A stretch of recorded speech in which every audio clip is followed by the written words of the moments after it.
자, 그렇다면 대한민국이 왜 이렇게 좀 저평가가 될까요? 왜 이렇게 좀 외부 이슈에 많이 흔들리는지도 좀 걱정이 되거든요. 원래 신흥국 지수라는 게 네. 고평가가 당연한 거거든요. 음. 왜냐면은 성장을 하는 국가이기 때문에 그렇죠. 고평가를 받게 돼요. 네. 저희도 개별 종목들 보게 되면은 정말 제약주 같은 거는 엄청난 고평가를 받잖아요. 네네. 실질적으로 영업이익이 적잖아 하는 회사인데도 뭐 30배, 40배 고평가를 받게 맞아요. 돼요.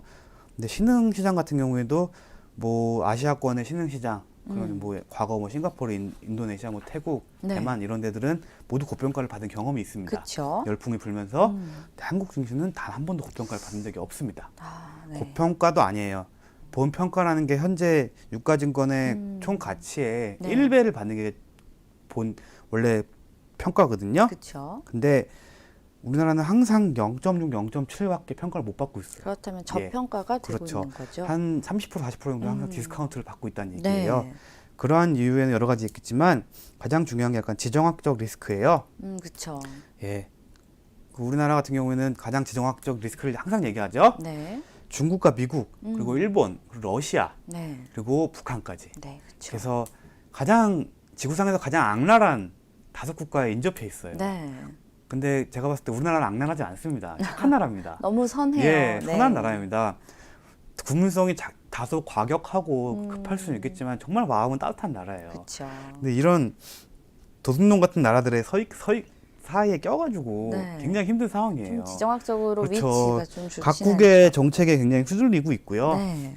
그리고 뭐 지금은 좀 무너졌다고 하지만 근데 냉전의 상징이 중국과 러시아이잖아요. 그렇죠. 그런 러시아와 중국의 국경을 맞닿고 있고 그리고 뭐 뒤로는 일본과 미국을 등에 업고 있죠. 네. 어떻게 보면은 국경이 되고 있어요.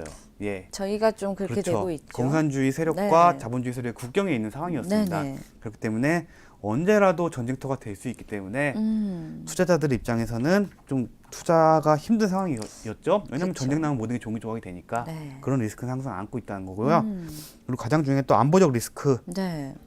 결정적으로 북한과 지금 전쟁 중이에요. 그렇죠. 예. 저희는 아직도 휴전 중인 뭐 거죠. 종전 선언은 했다고는 하지만 음. 일단은 실질적인 종전은 아니고 네. 아직까지는 잠재적인 휴전이에요. 그쵸. 때문에 이러한 휴전 상황은 외국인 투자자들이 봤을 때는 투자가 적합하게 보여지지 않아요. 그래서 국내에 들어오는 외국인 자금들을 보면은 네. 이렇게 안전한 자금이 없어요. 세계적으로 안전한 자금이라는 거는 보통 연금 기금, 예, 네네. 그런 약간 공제 기금 이런 식으로 약간 근로자들의 공제 연합 해가지고 연기금, 예, 이런 식으로 운영되는 기금들이 굉장히 안전하고 큰 매수를 차지하는 기금들인데 네네. 이런 기금들이 우리나라에 잘 안 들어와요. 오히려 그 한번이라고 하죠. 투기성 자금들, 예, 상호펀드나 약간 헤지펀드들 그러한 자금만 들어오기 때문에 네네. 그렇기 때문에 이렇게 공매도가 늘어나는 거고요.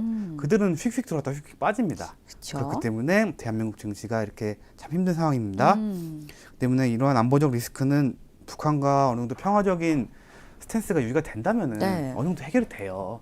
그래서 저는 개인적으로 진짜 통일을 간절히 바랍니다. 예, 네네. 대한민국이 퀀텀 점프를 한번 할 수 있기 위해서는 통일이 필수예요.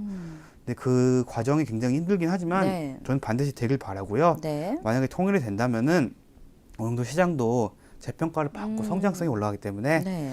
이러한 지정학적 리스크나 안보적 리스크는 약간 통일로 가는 길로 향하게 되면 어느 정도 해결이 되기 네, 때문에 네. 이거는 어느 정도 현재로서 큰 문제는 아닙니다. 그리고 대한민국 경제는 수출이 70% 이상이에요. 그렇죠. 그리고 뭐 산도 70% 이상입니다. 네. 예. 산이 많은 나라이기 때문에 수출이 70% 이상인 겁니다. 네네. 예. 말도 안 되는 거지만, 예. 그래서 수출에 너무 비중이 크기 때문에 세계 경제에 그냥 너무 직격탄을 맞아요. 네. 예. 그렇기 때문에 반대로 말하면 내수 경제가 굉장히 취약한 겁니다. 그렇죠. 예. 내수 경제가 취약하다는 거는 그만큼 국민들의 삶이 빡빡하기 때문에 소비 여력이 별로 없다는 거예요. 의존도가 너무 높아요. 예. 그렇죠. 그래서 국민들이 지금 우리나라 굉장히 잘 살고 뭐 지금 굶어 죽는 사람도 없고 그럼요. 얼어 죽는 사람도 없어요. 네. 근데 더 잘 살아야 돼요. 그래야 내수 경제가 발전을 해요. 네네. 뭐 내수 경제는 인구도 중요하긴 한데 그래도 지금 대한민국 인구가 그렇게 적은 편은 아니에요. 네네. 전 세계적으로 인구가 감소한 추세에도 불구하고 생산 가능 인구가 그렇게 적은 편은 아닙니다. 네네. 줄어들고 있기는 하지만 때문에 약간 내수 경제 위주로 약간 전환이 조금은 필요해요. 수출 경제가 70% 이상인데 네네. 한 5대 5까지는 좀 내려올 필요가 있습니다. 이런 내수 경제가 올라가기 위해서는 국민들의 구매력이 올라가야 돼요. 네. 구매력이 올라가기 위해서는 정말 문재인 대통령이 잘한 거, 최저임금 올린 거. 어, 예, 기업한테는 안 좋지만 분명히 소비자한테는 좋아요. 그쵸. 예, 그만큼 구매력이 올라가기 때문에 네, 이러한 구매력의 상승은 경제가 올라가고 구매력이 상승되면 그렇게 되면은 정말 금상첨화가 되겠지만 네네. 지금 경기가 하강하고 있습니다. 경기가 어느 정도 올라오게 되면은 이런 최저임금 인상 등의 효과는 같이 나타나면서 네. 어떻게 보면은 우리나라에 약간 좋은 전환기가 맞이할 수도 있습니다. 저는 긍정적으로 보고 싶어요. 아까 네네네. 정부 요구를 하긴 했지만 네. 긍정적인 점도 분명히 있어요. 저는 정치적인 건 아무 관계가 없습니다. 저는 네. 보수도 진보도 아닌 네. 단지 국민들의 경제에 좀 도움이 될 수 있는 정부를 원할 뿐이에요. 네. 그렇기 때문에 이러한 약간 내수 경제가 살아나기 위해서는 국민 소득이 올라가야 되고 국민 복지도 좋아져야 된다는 점, 네. 이런 점은 잘 유지되고 있고 여기에 경제가 좋아지면서 이렇게 삼박자가 맞춰지게 되면은 우리나라도 다시 발전할 수 있습니다. 네. 그리고 뭐 지겹게 들었죠. 어렸을 때부터 대한민국은 천연 자원이 없다. 어. 예.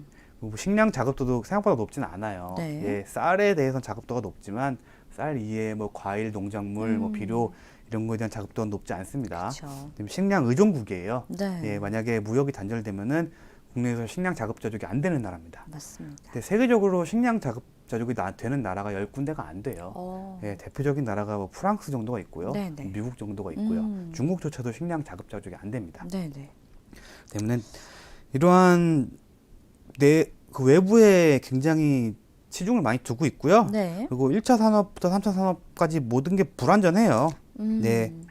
그리고 일단은 경제 규모가 세계 11위권이에요. 굉장히 네네. 훌륭하죠. 그쵸. 근데 그거에 비해서 증시 규모는 못 따라갑니다. 어. 한마디로 시장이 좀 작아요. 네. 시장이 그 커지기 말씀 위해서는 많이들 아까 위에 하시더라고요. 말씀드린 지정학적 리스크, 내수 경제 증가, 안보적 네. 리스크 이런 것들이 좀 해결되면은 예, 총 파이가 커질 수는 있어요. 네. 예, 그리고 증시가 서민 위주가 아니라 부자 증시 위주예요. 어. 이것도 좀 개편이 돼야 돼요. 미국 같은 경우에는 미국인들의 75% 이상이 주식 갖고 있습니다. 오, 예, 펀드를 꽤 통해서든 많네요. 통해서든. 네. 그래서 이들은 주식을 은행 거래와 같이 되게 쉽게 봐요. 오. 예, 그렇기 때문에 누구나 다가갈 수 있는 증시가 지금 미국의 증시가 네. 되고 있고요. 우리나라 같은 경우에 약간 부자들의 전유물이라는 안 좋은 인식이 있기 때문에 네네. 저평가를 받고 있어요. 음. 근데 이런 것도 시장이 좀 발전하게 되면은 해결될 수 있는 문제라고 보여지고요. 네. 그리고 일단은 이렇게 저평가 이유들은 이런 걸로 볼 수 있지만 네네. 충분히 대한민국의 저력이라면은 이런 저평가들 하나씩 차근하게 그쵸. 좀 파쇄해 나가다 보면은 이겨낼 수 있다고 봅니다.